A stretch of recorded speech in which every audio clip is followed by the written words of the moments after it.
আমি নীলাদ্রির কাছে একটাই প্রশ্ন নিয়ে আসবো, নীলাদ্রি বাবু, খুব বেশি বিতর্ক নয়।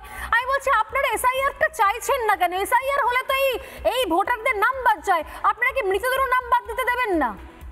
এসআইআর এর আগে 12-13 বার হয়েছে নীলাদ্রি বাবু, 12-13 বার হয়েছে এর আগে এসআইআর। এই এসআইআরটা যেভাবে হচ্ছে যে 1-2 মাসের মধ্যে 1 বছর 2 বছরের কাজ কমপ্লিট করে দেওয়ার চেষ্টা চলছে, আমরা সেইটাকে প্রতিবাদ করছি নাম্বার 1। আর এই যে ভোটার লিস্টটা বলছো, 2024-এও এই ভোটার লিস্ট ছিল।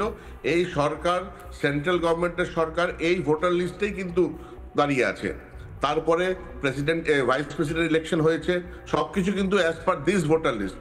এসআইআরটাকে যেভাবে মমতা ব্যানার্জি কি বলছে, এসআইআরটা দিয়ে কোনো ইন্ডিয়ান ভোটার বা কাউকে আপনি বাদ দিতে পারবেন না যার সঠিক কাগজ আছে। মানে এইভাবে যিনি মারা গেছেন তাকেও বাদ দেব না নীলাদ্রি বাবু, যিনি মারা গেছেন তাকেও বাদ দেব না। যে মারা গেছে সে তো অটোমেটিক কথা, সে তো আর ভোট দিতে আসছে না।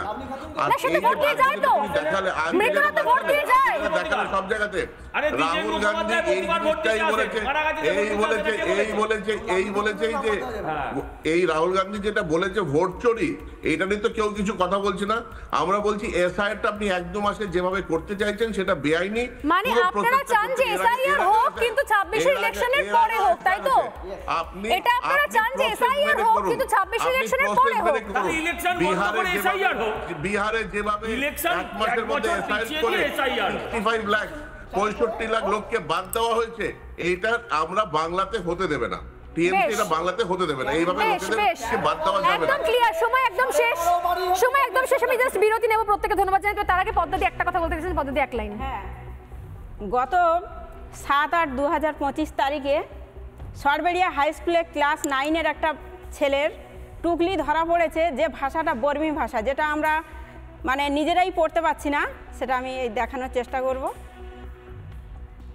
এই ভাষাতে টুকলি করা হয়েছে এবং বাচ্চাটির নাম যদি বলা হয়, আমি নামটা এবং রোল নাম্বার ক্লাস আপনাদের দিয়ে দিই। ক্লাস 9-এর একটি ছেলে। বেশ, আমি ক্লাস 9-এর ছেলের এই উত্তরপত্র, এই টুকলি পত্র আর কি, আমি পরে আপনাদের আগামীকাল দেখাবো।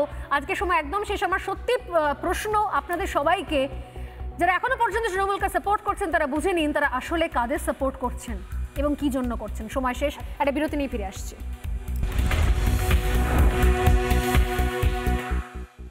নানা ধরনের কন্টেন্ট দেখার জন্য লাইক করুন, শেয়ার করুন আমাদের ফেসবুক পেজ, সাবস্ক্রাইব করুন আমাদের ইউটিউব চ্যানেল।